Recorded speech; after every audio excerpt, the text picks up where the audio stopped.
My future brother-in-law jizzed on my wedding dress and said that I am a low-level woman for being angry about what he did. Now, he is uninvited from our lives. So today I went out to do some Christmas shopping with my sister. I live with my fiancé James, so he was at home for the day. He works in healthcare, so he works 12 hours a day for 4 days, then gets 4 days off, then 12 hours at night for 4 days, and so on. Today was one of his days off, so his brother Dan visited and they spent the day together. I got home at about 8 p.m. after having dinner with my sister and getting all of our Christmas shopping done. My Uncle Ray is a tailor, so he's been adjusting my dress, and he sent it back to me while I was out. James and I aren't really the traditional type, so he was at home to accept the dress from Ray and check it was okay. I really thought everything was fine, because James texted me when Ray visited, and he sent me a picture of it. We were both really excited. When I got home, however, Dan had left and James was slightly tipsy. I decided to try it on to check that it was fitted properly. I unzipped the bag, looked at it, and found a weird mark on the chest piece. The top part is a corset-style thing, and there's a crusty stain across it. I've seen my fair share of semen. I know what it is. I don't know whose it was. I'm not sure if I even care.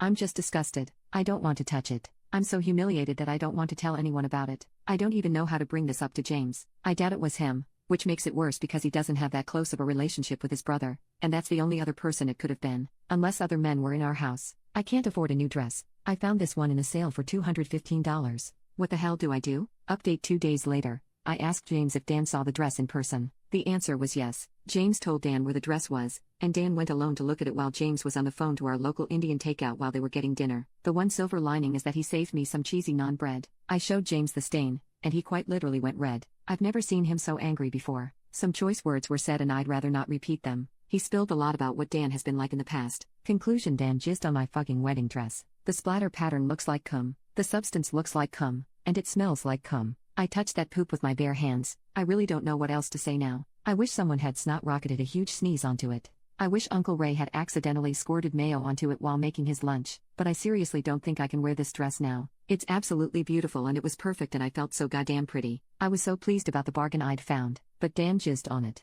A whole conversation happened between me and James that I'm too exhausted to remember and repeat, so I'll sum it up. He's furious and I'm furious. I don't even know if a wedding is happening anymore. Basically, James told me that the way Dan spoke about the women he'd been chatting to was abhorrent. There are 4 of them at the moment, and he's leading them all on because he wants to get laid. He said that he's in peak physical condition, he's conventionally attractive, and he's got a good job, so women should be fighting each other to get with him. He feels entitled to the affection of attractive women, including me. I feel like I'm going to hurl just typing that. I met this idiot when he was 14. I won't lie. Dan's in great shape. He has defined abs and trains every single day without fail. But that kind of body and that kind of lifestyle just isn't what I'm attracted to. I'd rather eat good food and play video games, if I'm honest. Apparently Dan is incredibly jealous that James managed to date someone like Callie. Me, lol. I've always had a grossly effective metabolism. I don't work out, but I eat pretty healthily and go on a lot of walks. Meanwhile, James doesn't put effort into his physique, yet he managed to date me, who clearly puts so much effort into being beautiful. I don't. I don't wear makeup and I don't dress up.